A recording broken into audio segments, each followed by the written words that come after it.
Сіздерге айтатын бүгінгі үлкен шайтанның біреуі Зікірия Жандарбек деген шайтан.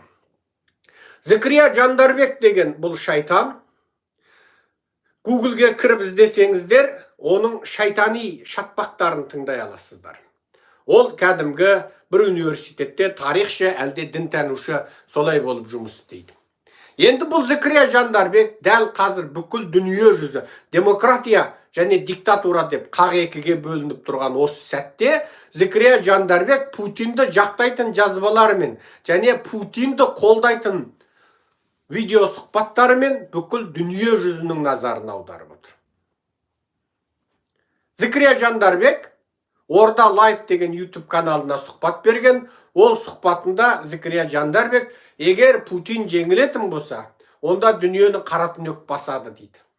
Ол ашықтан ашық Путинді жақтап отыр. Украина соғысында Путинді жақтап отыр. Міне, дүниенің амандығын қорғайтын Путин деп отыр. Енді осыдан артық зұлымдық бар ма? Осыдан артық зұлымдық бар ма? Ал бұл адамдар кімдер? Өткенде ғана Назарбаев түрмеге қамаған. Назарбаев қамап, түрмеден провокациялық бақылаумен шыққан, бірақ Түркияға барып, неше түрлі өзінің жақтастарыменен, ирандық жақтастарымен кезік алатын Сметолла Мақсум деген тағы да бір діни сектаның көсемі бар. Бұлардың барлығы бір секта жасап алған. Ал осы Зікірия Жандарбегің де Сметолла Мақсумың да бұлардың барлығының арт жағында орыс тұр. Сондықтан бұлар орысшыл. Сметолла Мақсум ол өткенде Путинге арнап Путинжан деп бір жері жыртылғанша айғайлап тұрып өтініш айтатын. Путинжан дейді. Жер шарында Путинді Путинжан деп шақырған бір адам жоқ. Путинді айтқанда бүкіл ел лағнеттеп, денелер жиркеніп, оған деген бір өштікпен, жиркенішпен, кекпенен оның атын атаса, ал міне қазақтан шыққан бұндай сұмырайлар Путинжан дейді. Міне қазақты ғасырлар бойы қырып келген атажау. Міне бүгін қазаққа бір орай туып отырған мына тарихи сәтте. Мына орыстың әуселесі басылып, кеудесі жаншылып, өзінің шовинистік имперлік арам пиғылдарына, өзінің қанына өзі тұншығы бөліп жатқан мына бір сәтте бүкіл дүние Еуропа, Америка болып, бүкіл әділетшіл адам баласы болып бірігіп, Ресейді оқшаулап, жалғыз қалдырып, санкциядан санкцияға батырып, Ресейдің мұнай газына дейін санкция салып, шетелдегі бүкіл ақшасын тиіп, Ресей бүкіл дүниеде жалғыз артынан ерген бірнеше ыстаны бар. Анау солтүстік Корея бар, Ираны бар, басқа ешкім жоқ. Бүкіл дүние жүзінен оқшауланып, отырса опақ, тұрса сопақ болып тұрған осындай бір сәтте қазақтың ішінен шыққан осындай зұлымдар, дін тонын жамылып алған шайтандар Путинді Путинжан деп, енді Путин жеңілсе дүниені зұлымдық басады деп отыр. Бұдан өткен масқара жоқ. Енді мен сіздерге бұл секталардың сипатын айтайын. Мен дін танушы емеспін, діннің маманы емеспін, бірақ мен бір нәрсені қалқым айтам. Дін деген нәрсе ешқандай өзін діндар деген бұндай сұмырайлардың жеке меншігі емес. Сіз осы тұрған бетіңізде, менің осы лекциямды тыңдап отырған сәтіңізде ешқандай пірсіз, ешқандай молдекеңсіз, ешқандай сақалдысыз, ешқандай жаңа сәлделісіз, өзіңіз тіке өзіңіздің жаратушыңызбен тіке тілдесуге толық құқыңыз бар. Жаратушы үшін мынау Зікірия екен, мынау дінтанушы екен, мынау Түркістанда университетте мұғалім екен, мен осымен сөйлесем, мынау таксист екен, мынау ойбай, мынау жаман екен, мынау тілі арабшаға келмейді екен деп сізбен сөйлеспей қоятын жоқ. Жаратушы шексіз ғылым иесі. Ол сіздің қазақша жасаған дұғаңызды да естуші. Отырағап ауырып жатқан балаңызға, қиналып жүрген жарыңызға, еліңізге, халқыңызға дұға жасаңыз, қалмақтың тілінде жасасаңыз да Құдай біледі. Ойламаңыз, мынау басына даңғарадай қып сәлдөріп алған, мынау жаңағы сүйретіп шапан киіп алған мына сұмырайлар Құдайға бір табан жақын екен деп. Жоқ. Біз бірінші дін деген нәрсені анықтап алайық. Қазіргі Қазақстандағы дін Совет одағы кезіндегі коммунистік партияның үгіт насихат комитеті. Осыны білейік. Совет кезінде коммунистік партия үгіт насихатты қалай жүргізді? Адамдарға пролетарлық идеяны қалай сіңірді? Маркстік, Энгельстік, Лениндік идеологияны қалай сіңдірді? Адам өстіп, дүние бұлай болған, су болған, судан біткен, одан бір клеткалы жануар, одан екі клеткалы болған, сөйтіп бір күн аяқ астынан жан бітіп, әгіде жүрек пайда болып, одан қан болып, тамырлар ең соңында айтып, одан теңізден құрлыққа шығып, одан маймыл болып, содан маймылдар жүнін жұлып, қырып, әдеміленіп, духин сеуіп адам болыпты дейді. Бұл Дарвиннің біртіндеп даму теориясы, эволюциялық даму дейді.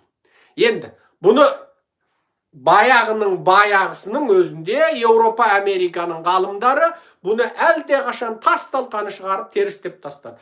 Дарвин мысалға алатын, Дарвиншілдер, Марксшілдер мысалға алатын, маймыл менен адамның ортасындағы адамсыман маймыл деген.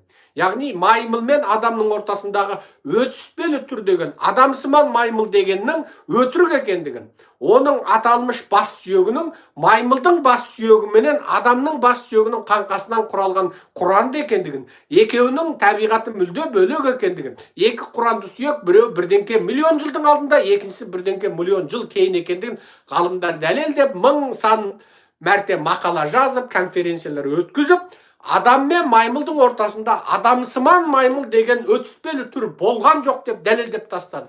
Және еш қашан анау Аустралияның құрлығында, Американың екі құрлығында, Азия, Еуропа, Африканың құрлығында, ыстық жерде және суық жерде адамсыман маймыл туралы Дарвин айтқан түрлердің біртіндеп дамуы деген бұндай құбылыстың болмағандығын дәлелдеп отыр. Және біртіндеп отырып дамыды дейді. Алдымен жаңа өрмелейтін құрт болды, одан біртіндеп кесерткі болды, одан біреу шоршып бақа болып кетті, одан біреу жылан болды, одан біреу динозавр болды, бұлардың бәрі туыс дейді. Соны біртіндеп мысық болып, содан жолбарыс болды дейді. Мына сіздердің мына тигірлеріңіз, тоқайып тигірлеріңіз, сол тигір деп жүргендеріңіз тигір бола алмай қалған мысық, немесе тигір мен мысықтың ортасындағы тигірсыман мысық мысалы, енді әзіл. Жарайды. Бұның бәрі терістелген дүние. Ал сәбет өстіп адамдарға сендірді. Бірақ ғылым оны терістеді. Ғылым деген не? Көп адамдар ғылым мен дінді қарсы қояды. Мұқағали Мақатаев айтқандай, бұл екеуі қарсы емес. Мұқағалидың дін туралы, ғылым туралы өлеңі бар. Енді қараңдар. Біз адамдар жаратқан ғылым деген нәрсе, жаратушы жаратып қойған дүниенің өзін бейне жаңағыдай мысалы, енді жаңа сәби бала дүниеге келіп, қозы деген мынау ма, лақ деген анау ма, бұзау не деген әдемі, мынау тай ма деп таңырқаған сияқты. Ол қозы, ол лақ, ол бұзау, ол тай, ол ана сәби бала есін жимай тұрып бар, яғни ол дүниеге келмей тұрып бар. Бар болғаны сәби бала ананың қозы екенін, мынаның лақ екенін енді білді. Біздің адамзаттың ғылым деп жүргені сол. Адамзат әлі сәби. Біз сол жаратушы жаратып қойған дүниені, жаратушы жаратып қойған мына сымсыз байланысты, мына телефонды жалғап алып, енді спутник арқылы бір-бірімізбен сөйлесіп, өзімізді жаратушыдан биік сезініп кетсек, онда наданның наданы. Себебі мына затыңды да жаратушы жаратып қойған заттардан жасадың. Жаратушы жаратпаған зат жер бетінде жоқ. Және бұның микротолқындар жүріп, кәдімгі микротолқындар жүріп, микротолқындар бар, екінші аппаратқа жалған. Мұнадан шыққан микротолқын антеннамен жалғас. Антеннадан шыққан микротолқын спутникпен жалғас. Спутник қайтадан онан Азиядағы, Қазақстандағы антеннаға жалғап, ол сенің телефоныңа жалғап. Америкадағы менімен Қазақстандағы сен сөйлескенде бір сұмдық керемет жаратушының хикметінен асқан хикмет екен деп ойлама. Бұл бейне жаңағы сәби бала, деп таңырқап жаңағы, мынау қоз екен, мынау лақ екен деп енді біле бастаған сияқты. Тәйтейлеп 4-ке 5-ке келген бала біле бастаған сияқты әңгіме. Бұзауды қама десең, бұзауды сиырдың баласы екенін біліп, сиыр қораға. Қозыны қайыр десең, қозыны жаңағы жылқының қорасына қамамай, оны қойлардың қорасына қамап, енді соны мен білмейтін дүние қалмады деп мақтанғаны сияқты әңгіме. Ара тұра мысалы мен де мақтанып қоям, ара тұра мысалы мен де бірдеген мақтанып қоям, мысалы анау ненің туалеттің бірден су битетін басылмай қалады, соны шұқып жіберіп, жасап жіберіп, елен мәсік деген кім менің қасымда деп қоям да мысалы. Мен міне туалеттің нәрсесін жасап жібердім. Еленмәсік деген кім еді менің қасымда. Тура сол сияқты әңгіме. Сондықтан біз қазіргі мына аталмыш діннің тонын жамылып алғандардың айтатын діні менен, олар айтатын Құдай, және шын мәніндегі олар айтудан бұрын, олар жеткізуден бұрынғы, олар өзгертіп түрін бұрмалап, бояуын жағып, өзіне бейімдеп, нәпсісіне бейімдеп, өзгертіп бізге жаңағы Құдай деген былай деп жеткізуден бұрынғы шынайы жаратушының қалай екендігін біз қалай сезінуге тиіспіз. Бірінші факты, жаратушы олардың жеке меншігі емес. Оның екі ауыз жаттап алған арабшасы үшін жаратушыны солардың меншігі деп бере салмайсың. Бір себебі жаратушы араб емес бірінші. Жаратушы араб емес. Екінші, араб тілі ол дүниенің мемлекеттік тілі емес. Араб тілі ол дүниенің мемлекеттік тілі емес. Құранда бұл туралы сөздер жоқ. Ол дүниеде тіл бар ма жоқ па Құдай біледі. Ол дүниеде біз бірімізбен біріміз ойымызда ойлағанымызды бір-бірімізге жеткіземіз бе білмейміз.